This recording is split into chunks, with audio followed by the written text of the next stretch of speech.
오늘 하나님께서 주시는 주일 예배 말씀의 제목은 첫 번째 사사가 목숨 걸고 싸워온 것, 얻은 것입니다. 우리 옆 사람과 인사할까요? 차기를 소개합시다. 하나님은 나의 왕이십니다. 오늘 첫 번째 사사가 등장합니다. 이 첫 번째 사사의 활동을 통해서 하나님이 나의 왕이 되시고 내가 하나님께 순종하면 어떤 일들이 일어나는지 알게 되시길 예수 이름으로 축원합니다. 서론으로 들어가겠습니다. 행동하지 않으면 아무것도 바뀌지 않는다. 아마 사사기 끝날 때까지 이야기를 할 거예요. 사실 여러분은 사사기를 다 들으셨습니다. 우리는 지난주 설교에서 이스라엘 백성들이 하나님을 왕으로 인정하지 않는 것을 그만두고 하나님을 더 이상 인정하지 않고 자기 소견대로, 자기 소견에 옳은 대로, 내가 보기에 옳아 보이는 대로 왜 그렇게 행동하기 시작했는지 그 원인과 과정을 보았어요. 그렇게 되니까 어떻게 되죠? 비참해져요. 그래서 오늘은 이스라엘에 찾아온 첫 번째 시험과 하나님이 세우신 첫 번째 사사 온니엘의 이야기를 통해서 하나님께서 어떻게 역사하시고 올바른 방향으로 간다는 것이 무엇인지 살펴보겠습니다. 꼭 사사기에서 핵심 구절은 이 사사기 21장 25절을 여러분 절대 잊어버리시면 안 돼요. 성경에 많은 구절이 있지만 사사기 하면 이 구절이에요. 21장 25절을 잊어버리시면 안 돼요. 그때 이스라엘에 왕이 없으므로 사람이 각기 자기의 소견에 옳은 대로 행하였더라. 내가 보기에 옳은 것. 무슨 말이죠? 하나님이 보시기에 옳은 것 아니에요. 내가 보기에 옳은 것. 그대로 행하였더라. 여호수아서를 통해 하나님이 왕이실 때의 밝은 면을 보았어요. 그리고 사사기로 넘어가면 하나님이 왕이 아니실 때에 어떻게 사람들이 망가지는지 어두운 면을 보여줍니다. 그래서 하나님께서 우리의 왕이셔야 되는 이유를 입체적으로 설명하고 계신 거예요. 하나님과 함께함을 그만두는 것은 나 더 이상 하나님 안 섬겨는 판단이 섰다는 거잖아요. 이게 더 좋다고요. 하나님보다 이게 더 좋아. 신앙보다 이게 더 좋아.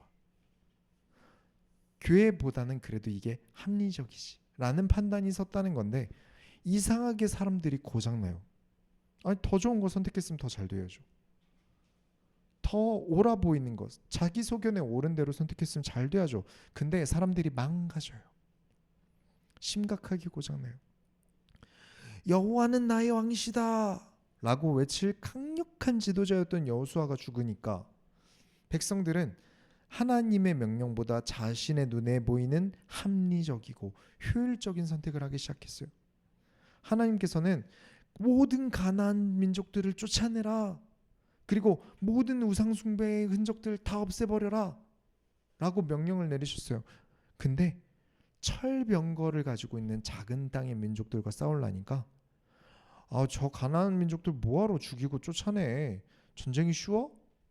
저기 땅도 조그만한데 꼭 가서 피를 봐야겠어?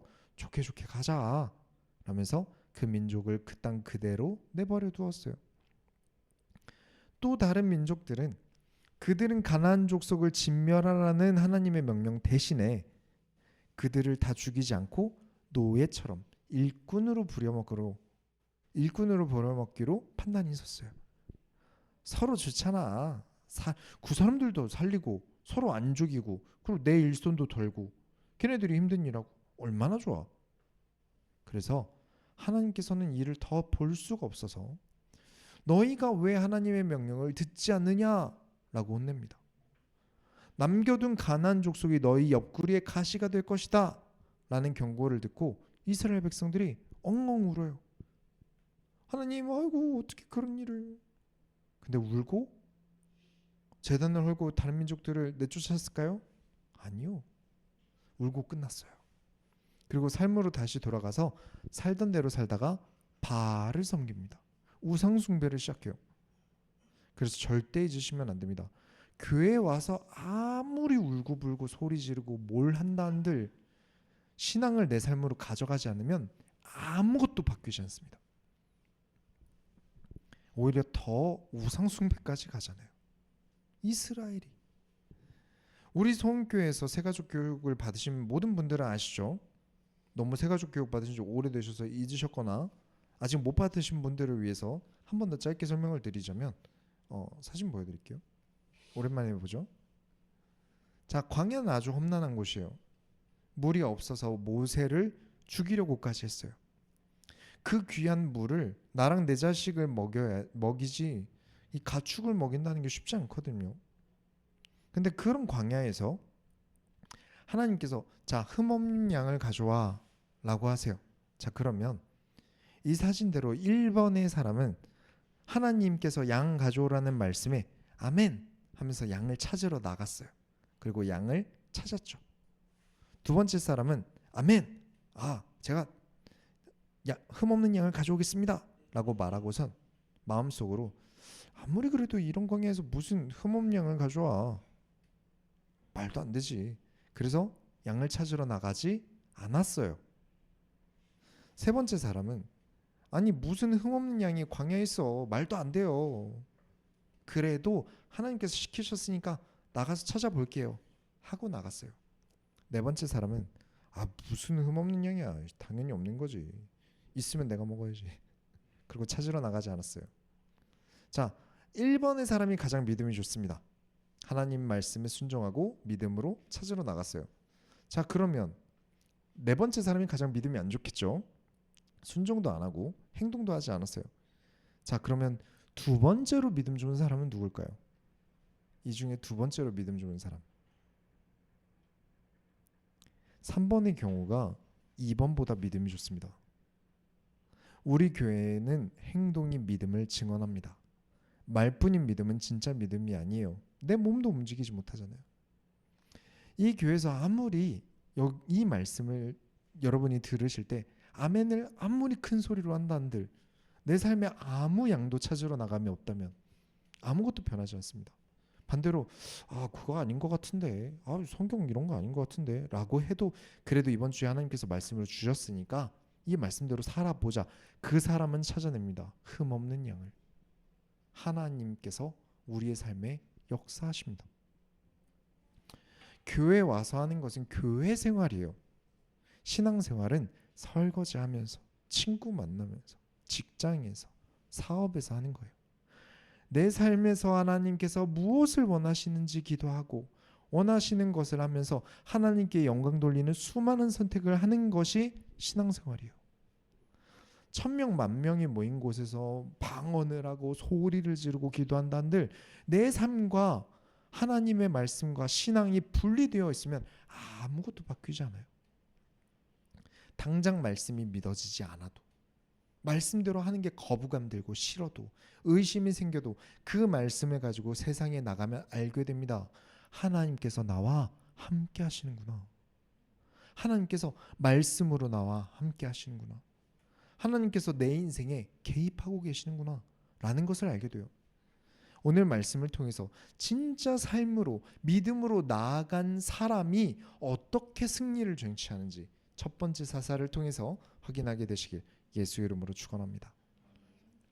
본론으로 들어가겠습니다. 보란듯이 하나님의 구원을 이루는 사사. 3장 1절에 보니까 여호와께서 가나안의 모든 전쟁들을 알지 못한 이스라엘을 시험하려 하시며, 성경에 하나님께서 백성들을, 사람들을, 개인을 시험하시는 장면들이 꽤 나와요. 자꾸 이상한 사람들이 하나님은 좋은 것만 주시고 시험은 다 마귀가 주는 거다, 이거 말도 안 되는 얘기예요. 근데 이 하나님은 천지를 창조하셨단 말이에요. 모든 것을 아신다면서요. 근데 하나님께서는 우리를 왜 시험하시는 걸까요? 아신다면서요. 하나님께서 모르시는 게 있어서 우리를 시험하시는 걸까요? 하나님은 다 아십니다. 근데 문제는 우리가 우리를 몰라서, 내가 나를 몰라요. 나는 내가 믿음으로 하겠습니다, 당장 나가서 할 것 같은데 실제로 그런 일이 닥쳤을 때 내가 하나님의 말씀에 순종하는지 안 하는지 내가 몰라요. 시험의 의미는 내가 무엇을 알고 무엇을 모르는지 구분짓기 위해서 하는 거예요. 선생님들이 시험 문제를 내는 이유가 그거잖아요. 다 맞아. 내가 지금 너한테 시험 낼 테니까 100점 맞아 하고 내는 게 아니라 너가 뭘 모르는지 알아야 되라고 시험 문제를 내는 거란 말이에요. 그래서 다 알고 있는 선생님이란 존재가 시험 문제를 다양하게 내는 거고요. 내 신앙의 방향이 어디서 어떻게 수정되어야 되는지, 내 믿음이 어떻게 수정되어야 되는지 하나님께서 우리에게 시험을 주시는 거예요. 그래서 하시는 말씀이 3장 2절을 보시면 이스라엘 자손의 세대 중에 아직 전쟁을 알지 못하는 자들에게 그것을 가르쳐 알게 하려 하사, 그것을 가르쳐 알게 하려 하사. 시험의 목적은 그거예요. 그들을 가르치기 위해서요. 시험의 목적은 하나님께서 모르셔서가 아니라 내가 모르기에 가르치시기 위해서. 분명 하나님께서 이방 민족 내쫓고 우상 제단을 헐라하셨지만 말을 죽어도 안 듣는 이스라엘 백성들이 자발적으로 내가 틀렸구나, 내가 이러면 안 되는구나 라고 깨닫게 하시기 위해 시험을 하십니다. 그래서 지난주도 말씀을 드렸지만 내가 스스로 자발적으로 하는 게 굉장히 중요합니다. 절대 하나님 나라의 일을 억지로 시켜선 바뀌지 않아요. 신앙생활에 대해서 헌신, 절대 억지로 하면 바뀌지 않아요. 교회에서 억지로 하는 습관이 들어가지고 교회만 와서 열심히 할 뿐이지 교회 밖을 나가서의 신앙생활이 유지되지 않아요. 내가 해야 한다는 필요를 느껴야 됩니다. 간단히 말씀드리면 구조가 이렇습니다. 첫 번째, 목회자로서 여러분께 성경의 말씀을 의도적으로 가하거나 감하지 않고 가르쳐야 됩니다. 실수는 있을 수 있어요. 실수는 있을 수 있어요. 그러나 의도해서, 왜곡해서 이득을 보면 안 되겠죠. 이게 굉장히 중요해요. 그리고 두 번째, 들은 말씀을 들은 여러분은 자신의 삶에서 자발적으로 이 말씀을 행동하셔야 됩니다. 그게 베스트예요. 세 번째, 자발적으로 행하지 않는다면 하나님께서 시험하셔서 가르치십니다.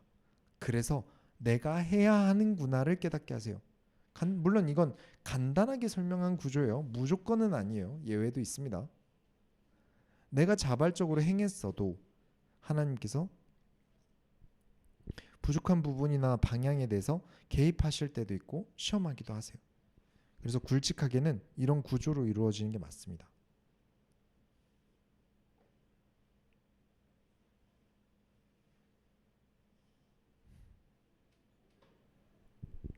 그래서 3장 4절 보시면 남겨두신 이 이방 민족들로 이스라엘을 시험하사 여호와께서 모세를 통하여 그들의 조상들에게 이르신 명령들을 순종하는지 알고자 하셨더라. 일부 이방 민족들을 통해서 이스라엘을 시험하십니다.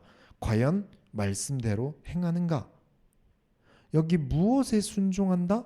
명령들을 순종하는지 알고자.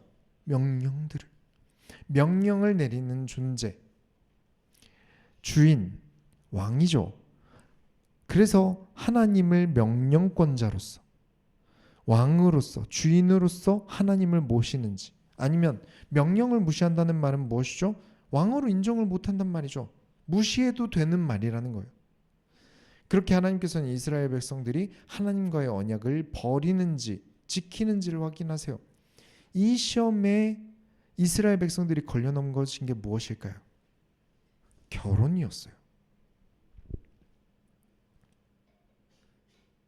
3장 6절에 그들의 딸들을 맞아 아내로 삼으며 자기 딸들을 그들의 아들들에게 주고 또 그들의 자신들을 섬겼더라. 주변 민족들과 연애를 하고 결혼을 합니다.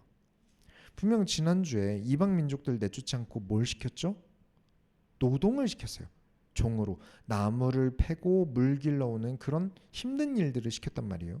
근데 지금 뭐가 되었죠? 사돈지간이 됩니다. 그게 이스라엘 여호수아가 이제 죽고 오랜 시간이 지난 다음 일일까요? 한참 지난 다음? 아니에요. 여호수아가 죽은 지 진짜 몇 년 안 돼서 일어난 일이에요. 어떻게 이렇게 이방 민족들이 순식간에 신분 상승이 될 수 있었을까요? 순식간에 그 물 길러오고 나무 패고 이런 일을 시켰던 사람들이 순식간에 어떻게 자신의 딸을 그 집에 씹어내고 그들의 딸을 우리 집에 또 씹오게 하고, 이게 어떻게 가능했을까요? 그들의 문화가 매력적이었어요. 항상 이 즐거움, 쾌락 이쪽으로는 여호와를 섬기는 신앙은 사실 매력이 없어요. 예전에 모세오경 때 이스라엘 백성이 뭐에 넘어갔었죠? 미인계에 넘어갔었어요. 그래서 가서 이스라엘 백성들이 국경을 넘어가서 우상숭배를 합니다. 이 가나안 민족들의 우상숭배는 음란과 아주 연관점이 깊습니다. 하나님께서도 몇 번이고 말씀하셨고요. 그래서 절대 이들과 섞이지 마라 라고 하나님께서 못을 박으셨어요. 왜냐? 여호와를 섬기는 것에 완전 상극이니까. 여러분 생각해 보세요. 그 나는 솔로라는 연애 프로그램이 있어요. 근데 가끔씩 이제 모태솔로 특집을 하나 봐요. 모르는 분들을 위해서 설명을 드리자면 연애를 아예 안 해본 사람들을 데리고 소개팅을 하는 거예요. 근데 이 모태솔로 남자들이랑 그 완전 키 잘생기고 키 크고 예쁘고 막 장난 아닌 사람들이 나오는 솔로지옥이라는 비슷한 프로그램도 있어요. 거기 진짜 매력적이고 몸매도 또 연애 구력도 장난 아닌 여성들을 데리고, 그리고 모태솔로들을 데리고 이 연애 프로그램을 짜면 어떻게 될까요? 모태솔로들이 녹아서 슬라임이 될 거예요. 물처럼 될 거예요. 여호와 신앙은 순결 그 자체거든요. 이것도 하지 마라, 저것도 하지 마라, 하지 말라는 게 많아요. 근데 가나안 우상 숭배로 인해서 남자를 다루는 것에 도 같은 민족들이 가까이 있으면 어떻게 될까요? 이 문제가 구약 내내 이스라엘을 괴롭힙니다. 지금처럼 즐거운 때가 많지 않을 때요. 지금 즐거운 게 많잖아요. 게임도 있고 뭐 온갖 놀이도 있고 유튜브도 봐도 되고 영화도 봐도 되고. 근데 그때는 너무 인생이 지루하단 말이에요. 가나안 우상 숭배는 오랜 시간 쾌락으로 사람 즐겁게 하는데 온갖 목적을 가지고 있었기 때문에 이 도파민이 터져 나갔어요. 그 정도로 고도화되어 있었어요. 거기다가 지금 이스라엘은 전쟁이 이제 막 끝난 타이밍이에요. 그 전쟁의 스트레스를 풀고 싶은데 풀 데가 없단 말이에요. 여호와의 신앙은 뭐 이것도 하지 말라 그러고 저것도 하지 말라 그러고. 그리고 이방 민족들 입장에서 언제까지 이 힘들고 괴로운 노역을 할 수 없단 말이에요. 그래서 서로 정치도 즐거움도 많은 것을 이스라엘에게 가져다 주면서 이스라엘이 우상 숭배의 눈을 떠버립니다. 즐거움, 취미, 정치적인 통혼, 그 다음엔 우상 숭배, 모든 게 가족 단위로 엮여버렸어요. 하나님은 버려도 가족은 못 버리는 거예요. 가족이 되면 벗어날 수 없죠. 많은 것을 우선적으로 같이 해야 돼요. 내가 뭐 하나 하려고 해도 그래도 일단 가족 먼저 챙기게 돼요.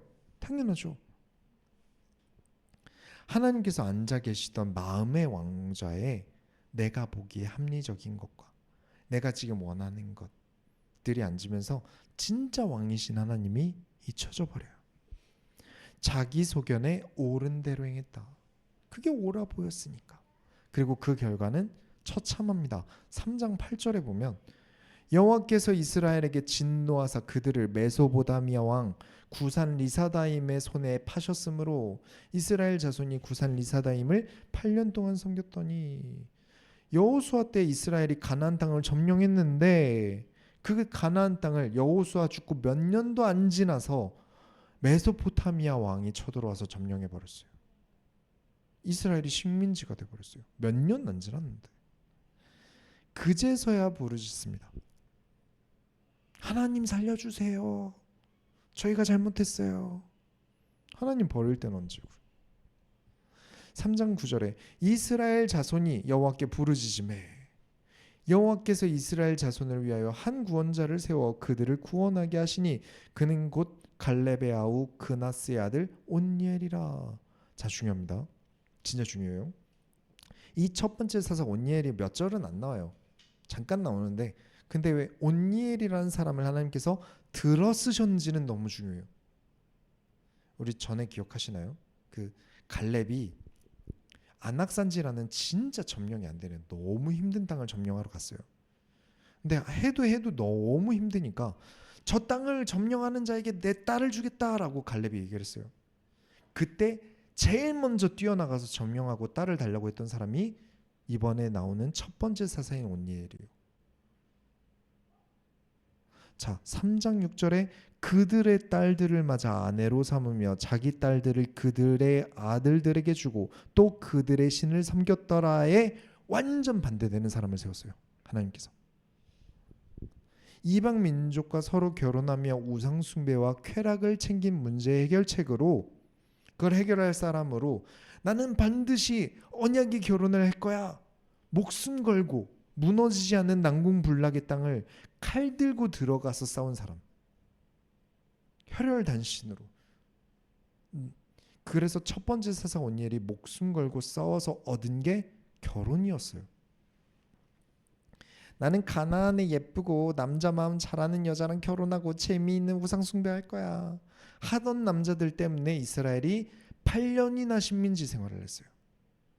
그런데 온니엘은 나는 언약을 아는 사람과 결혼할 거야. 어느 정도로? 절대 못 이긴다는 그 안악산지 혼자 들어가서 칼싸움할 정도로 난 반드시 목숨 걸고 할 거야 라고 그 난공불락의 딸 갈렙이 저긴 점령하기 너무 힘들어. 도무지 저긴 못 들어가겠다. 저 땅 점령하면 내 딸 주겠다라고 말할 정도로 그 무너뜨리기 힘들었던 그 땅에 들어가서 뒤집어 버린 사람이 이스라엘을 다시 구원했어요. 당연히 온니엘이 싸움을 잘한 거겠죠. 실력이 있을 거예요. 당연히 실력이 되니까 이긴 거죠. 하지만 상징성을 보셔야 돼요. 우상 숭배가 합리적이고 효율적이고 즐겁다는 사람들 때문에 나라가 너무나 큰 고통을 받아서 사람들이 부르짖었잖아요. 근데 온니엘 입장에서 여러분이 온니엘이라고 생각해 보세요. 뭐하러 목숨 걸면서 갈렙 사위로 들어갑니까? 어차피 갈렙 동생의 아들이에요. 그러니까 갈렙이 삼촌이에요. 큰아버지예요. 이미 혈연관계인데 뭐 더 올라갈 자리가 있다고 목숨 걸고 싸워서 갈렙 사위로 들어갑니까? 되게 쓸모없는 짓이거든요. 근데 그 비합리적이고 비효율적인 일을 해온 사람이 하나님 나라를 구합니다. 왜냐? 온니엘의 이름 뜻은 하나님은 나의 힘이다. 하나님은 나의 힘이다. 왜 이런 황금 같은 일요일에 교회를 가? 시간 낭비야. 교회 다니는 거 비효율적이야. 그 시간에 쉬던가 공부를 하던가 자기 개발하는 거 많은데 교회 간다고 뭐가 달라져? 라고 많은 사람들이 얘기해요. 맞아요. 여러분 교회 오는 거 정말 쓸데없는 일입니다. 뭐가 달라지는 게 있나요? 그러나 하나님의 말씀으로 살아온 사람, 언약을 지키기 위해 목숨 걸고 살아온 사람들은, 말씀을 삶으로 옮겨본 사람들은 교회를 간다는 것이 자기 신의 목숨을 걸 만한 일인 걸 압니다. 왜냐? 하나님은 나의 힘이다. 이 삶을 이겨낼 힘은 하나님이시다.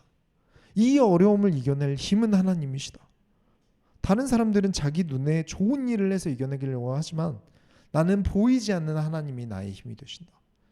온니엘은 하나님의 말씀이 언약을 잃지 않기 위해 치는 몸부림이 얼마나 큰 가치를 지니고 있는지 아는 사람인 거예요. 자, 오늘 설교가 여러분 불신자랑 결혼하지 마세요. 그 결혼할 사람 부모를 보고 결혼하세요. 뭐 이렇게 말씀을 들으시면 절대 안 됩니다. 그런 뜻 아니에요. 많은 사람들이 오해를 해요.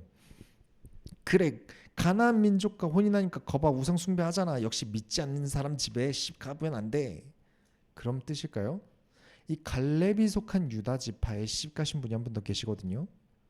가나안 땅 처음 들어갈 때 정탐꾼을 숨겨준 라합 기억하십니까? 가나안 민족이에요. 거기다가 성경에 기생이라고 쓰였지만 원문대로면 자신의 몸으로 수익을 얻던 사람이에요. 가나안이 안 그래도 음란한 우상 숭배를 하는데 그 음란이 자신의 직종이었던 사람이에요. 그 라합이 유다 지파 사람과 결혼합니다. 그리고 예수님 계보 안에 들어가요. 라합이라는 사람의 배경만 보면 가나안 민족이라 안 된다. 특히나 그 가나안 중에서도 우상 숭배가 음란한데 그 음란 중에서도 성으로 돈을 벌던 사람이라 더더욱 안 된다 라고 했던 사람이 예수님 계보 안에 있어요. 이스라엘 민족이 아닌 것만으로 혼인하면 안 된다는 기준을 가지면 갈렙이 가만뒀겠습니까?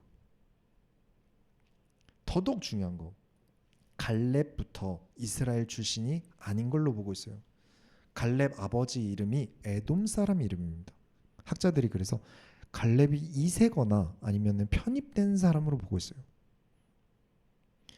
갈렙이 그렇게 출신이 중요하면 어딜 감히 우리 집안에 저 라합 같은 것을 우리 지파에 넣어 라면서 불가치원했겠죠. 여러분 여호수아서 보았잖아요. 갈렙 성격이 어떻습니까? 미친 사람이거든요. 언약 아니면 죽겠다는 사람이에요. 광기 그 자체였어요. 말씀 아니면 죽겠다라는 사람이었는데 라합에 대해서는 아무 말 하지 않아요. 과거가 중요한 게 아니거든요. 지금 그 사람이 어느 방향으로 가는가, 그 사람의 마음이 여호와의 왕좌에 있는가 우상 숭배에 있는가, 그걸 중요하게 보던 사람이라서요. 우상 숭배의 방향이 있는가, 하나님 나라의 방향이 있는가. 하나님 나라의 방향이 있다면 가나안 민족이든 뭐든 뭐가 중요합니까? 그들이 하나님의 언약 안에 편승하고자 하면 하나님의 백성입니다. 그런데 반대로 이스라엘 백성이면 뭐합니까? 하나님과 멀어지고 우상 숭배로 들어갔어요. 그게 효율적이고 합리적이고 취향에 맞고 즐겁고 재미있고 등등 자신에게 유익한 것밖에 없을 거라는 판단 때문에 아무 쓸모 없어 보이고 재미도 없는 여호와 신앙은 버렸어요. 그렇게 보란 듯이 하나님께서 세우신 첫 번째 사사는 결혼이 나의 언약의 반영회가 되지 않도록 목숨까지 걸었던 온니엘이 첫 번째 사사가 되었습니다. 그래서 8년 동안의 압제를 끊고 40년 동안 이스라엘을 다스리고 40년 동안 이스라엘은 평화로웠다. 너무 잘 되었죠. 언약을 아는 사람이 그만큼 중요한 겁니다. 결론을 내리겠습니다. 여러분 사사 기다리시면 안 됩니다. 나 대신 싸워줄 사람 기다리지 마세요. 자, 온니엘이 40년 동안 온니엘 덕분에 이스라엘이 평화롭게 있다가 온니엘이 죽습니다. 자, 그러면 이제 이스라엘 백성들이 기억을 해야죠. 아, 우리 우상 숭배하면 큰일 나. 저번에 한번 그런 일 있었잖아. 우리 이제 하나님을 잘 섬겨야겠어. 그러고 끝 이랬으면 너무 좋겠지만 그럼 사사기가 여기서 끝났겠죠. 첫 번째 사사로 끝났을 거예요. 메소포타미아 왕에게 8년간 압제를 당하고 평화를 누린 지 40년 만에 또 모압 왕에게 18년 동안 압제를 당합니다. 왜? 12절에 보면 이스라엘 자손이 또 여호와의 목전에 악을 행하니라. 이스라엘 자손이 여호와의 목전에 악을 행함으로 여호와께서 모압 왕 에글론을 강성하게 하사 그들을 대적하게 하시매. 원인과 결과가 너무 뚜렷하게 보이죠. 비극의 순환입니다. 보이시나요? 40년간의 평화를 누렸다. 근데 40년이라는 그 긴 평화의 시간조차 이스라엘 백성들을 하나님 섬기는 습관으로 바꾸지 못했다는 거예요.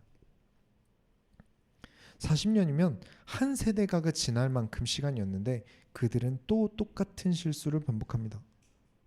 내 판단을 왕으로 세우고 하나님의 판단이 아니라 내 판단을 왕으로 세우는 사람이, 그런 경향이 인간에게는 뿌리가 깊어요. 저도 그렇고 여러분도 그럴 거예요.